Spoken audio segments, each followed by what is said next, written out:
Well, hello, and welcome to this week's episode, where, if you tuned in last week, you know that I'm taking a bunch of questions from people on different platforms, whether it's YouTube or whether it is the podcast, or even just on terricole.com.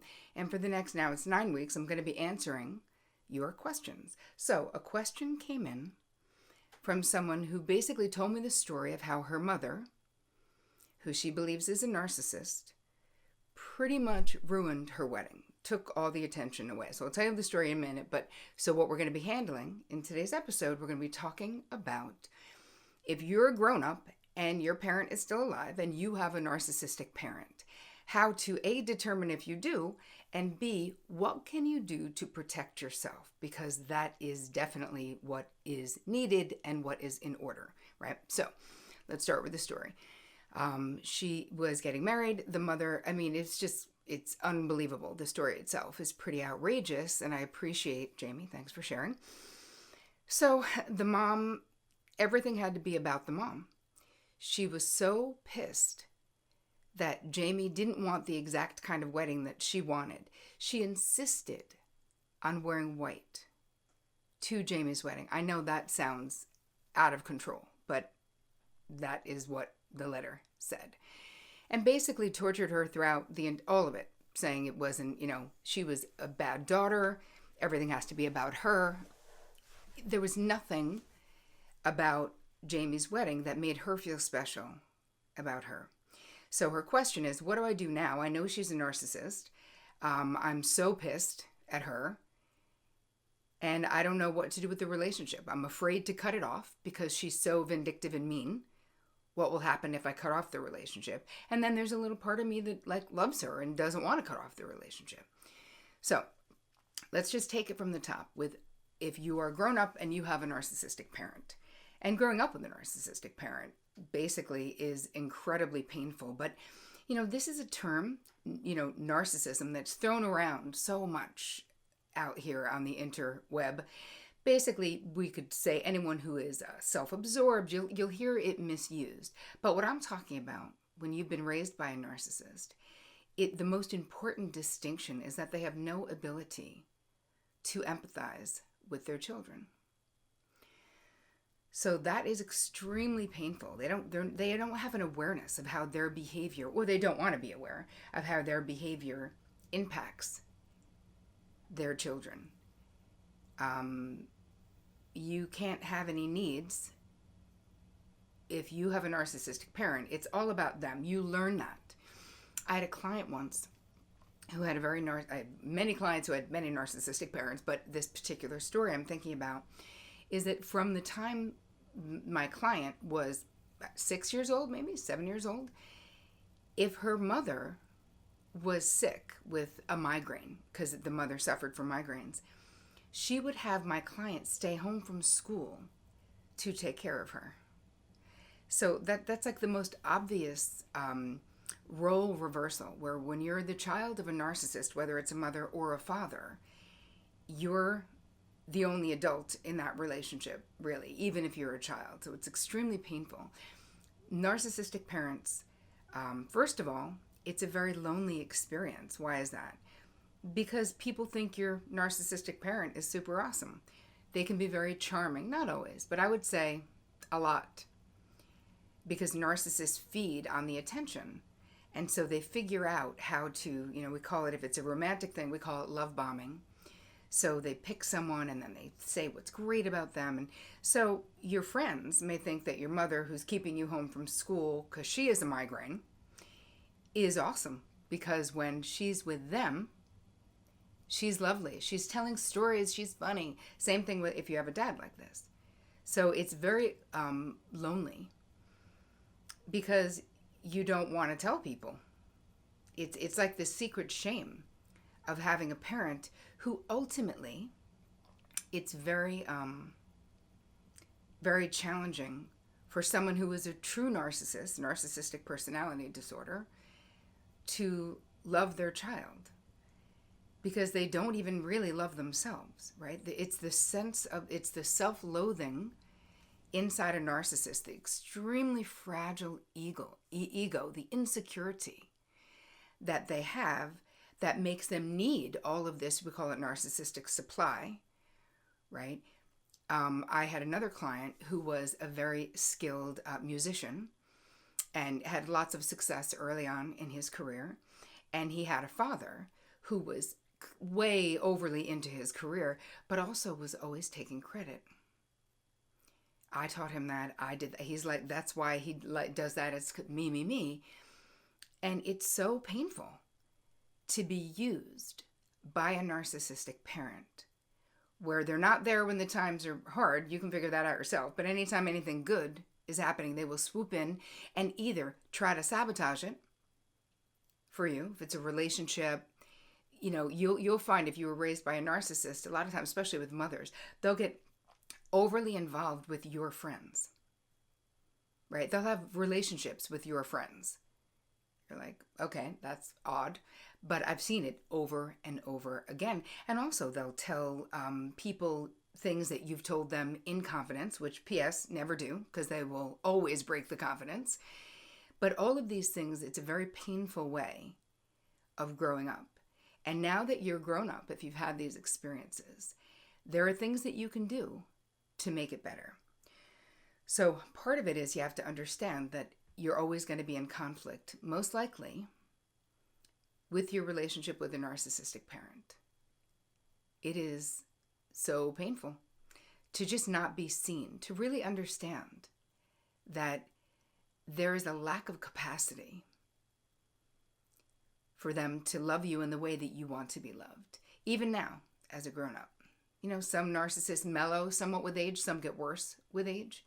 I mean, my client whose mother insisted on wearing white to her wedding, and you're in a realm of people who are so battered by this person. You may have another parent, so the non-narcissistic parent who's probably the codependent or the one who is enabling the behavior because they're so beaten down. Usually they don't actually do that much to protect the children. So the children are on their own because that person is trying to just survive themselves, sadly. And there definitely is a repetition that we see with narcissistic parents. A lot of times they had a narcissistic parent, right? Or grandparents. So you learn the behavior somewhere. But so much of it has to do with their early childhood experiences that either too much neglect or too much attention can create this early on in someone's life for them to actually end up with a personality disorder. But the problem with being the child of this is that it's like invisible. You're invisible, your needs are invisible, but also the problem itself is invisible. You may tell your friends, and as a grown-up you may tell your friends, or even as a child, if you had good friends, you might have said, like, my mother's horrendous. But that doesn't really help because we have all of what society likes to tell us, whether you're a man or a woman, about how we should respect our parents no matter what. We've got the whole mother idolization thing, certainly in the American culture, where you only have one mother and you should never talk bad about her and you should never... Yeah. And so it's a lonely pursuit. And you also can be judged really heavily. And you can't get into the position of having to explain to people what it is. But you can learn about being an adult child of a narcissistic parent. So there's ANP. There's like lots of stuff written out there about this. So you can find ways. But I can tell you right now, it doesn't help when people or therapists just say, well, just cut them off, because a lot of people don't want that. It isn't just about cutting someone out of their life. And hey, I'm not against it if they're so toxic that you're literally losing your physical health, your mental health. Sure, sometimes that's an extreme. But there are things that you can do. And part of it is you've got to get to the little kid, the child within you, because that's the person who allows the parent to get close enough still to do damage. So my whole theory on this, not the whole one, but a big part of it, is about learning to create distance between you and the narcissistic parent. Stepping back from them, realizing that you're grown up, that you don't have to jump when they say jump, that they don't have to have, a full pass access to your life all the time. It really isn't necessary. And if you don't want to cut off the relationship altogether, there really is something about limiting what you tell them, limiting their access to your inner life. And you really have to look for the evidence that you have in your life, because the child within each of us wants to be ever hopeful that the parent can change. But the grown-up in you needs to look at the evidence that you have that this parent is incapable of loving you the way that you want to be loved and is definitely emotionally untrustworthy. So what does that look like in reality? Not getting sucked into the conflicts that you know the parent is going to create. There's a lot of noise around a narcissistic parent. When the attention's not on them, there's a tendency to make noise, to always be putting down whoever is the scapegoat, let's say. You know, listen, there's different roles, and I'm not going to get into all of that in this particular video. I will do one, though, on whether you are the golden child or the scapegoat, because they are totally different experiences, but they both suck and they're both painful. So even if someone is the golden child, quote unquote, right, the chosen one to be the narcissistic reflection of the narcissistic parent, that role is not free, right? That comes with a whole bunch of crap that you need to do to stay in that position. And the scapegoat's role is terrible as well, because no matter what you do, it's not enough, not good enough, not whatever enough. Always pitting siblings against each other. So that is a episode for another time. But let's move into, if this is your life, what can you do now? So start with, to get yourself psyched to change something within the interaction that you have with this parent, I want you to find evidence of ways that you've managed it well before, right? Start tapping into your own strength, how resilient you really are, right? And how you've been dutiful enough with this parent. This is where we need to duck out of, or not be plugged into, their reality, what they think is appropriate, what they think you should be doing. We need to plug into your reality. What do you want to happen in your life? What are you willing to do to protect yourself from this parent? You have to remember, even when they're being really nice, that if they're a true narcissist, that is not going to last. There's always cycles of behavior.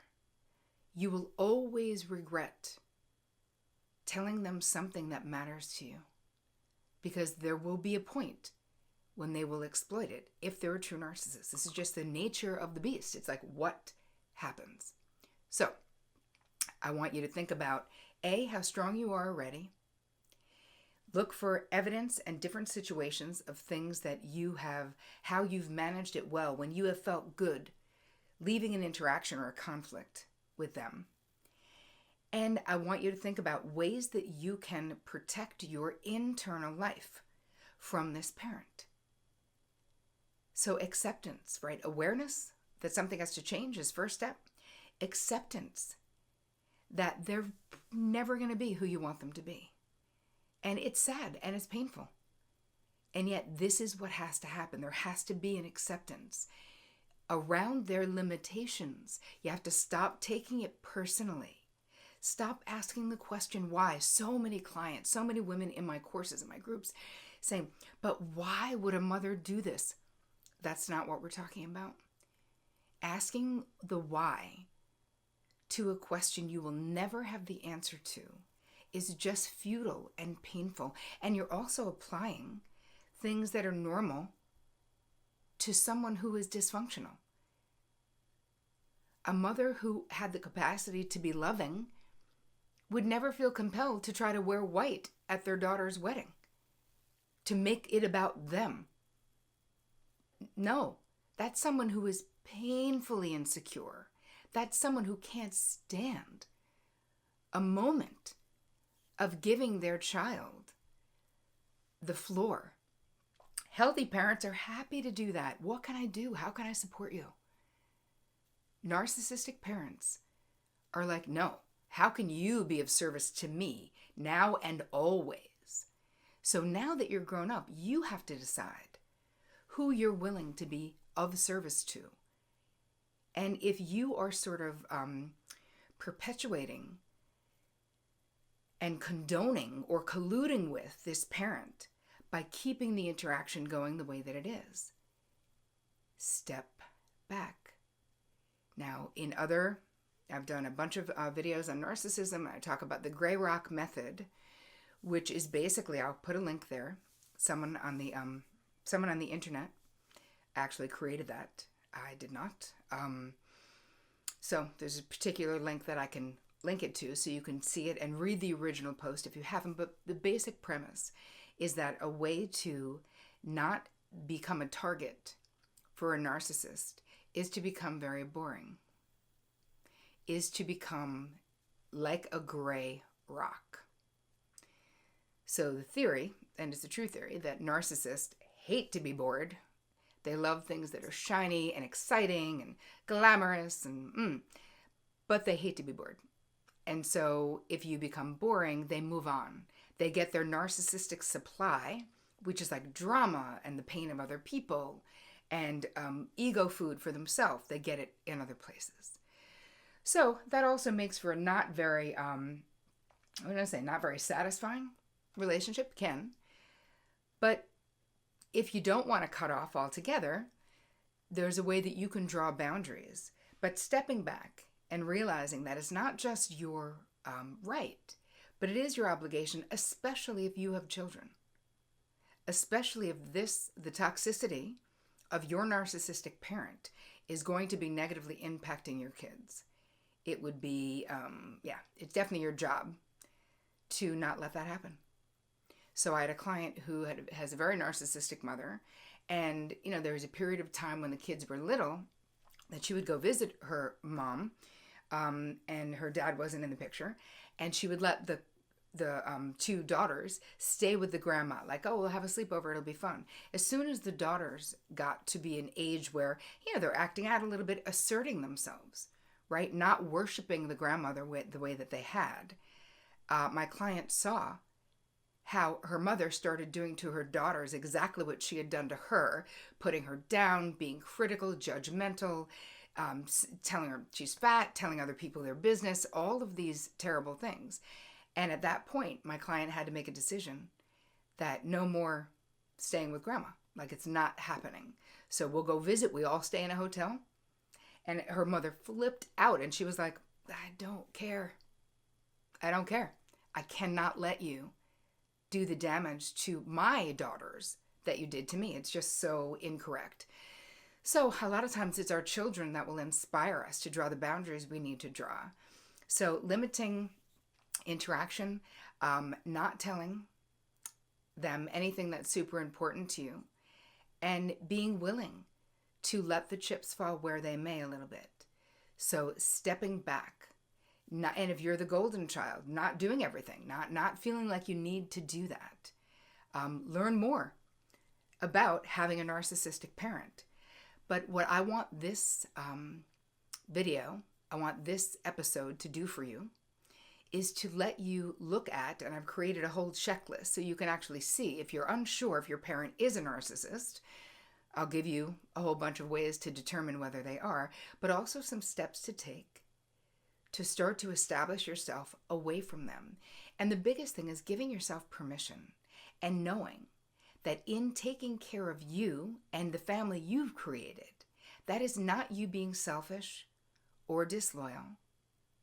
That is you being healthy. That is you being loving to your own family. Because at this point, if you have kids of your own, if you have a chosen family, even if you don't have kids, if you have your friends and your significant other that you care about and they become your chosen family, you want to protect people from the toxicity of that narcissistic parent. And I think the biggest thing to handle is guilt. We have guilt about doing it. So I hope that this episode gives you permission to get creative and figure out how you can protect yourself. And if it's really bad and you know that it's to the point of being completely toxic, Give yourself permission to cut off contact altogether.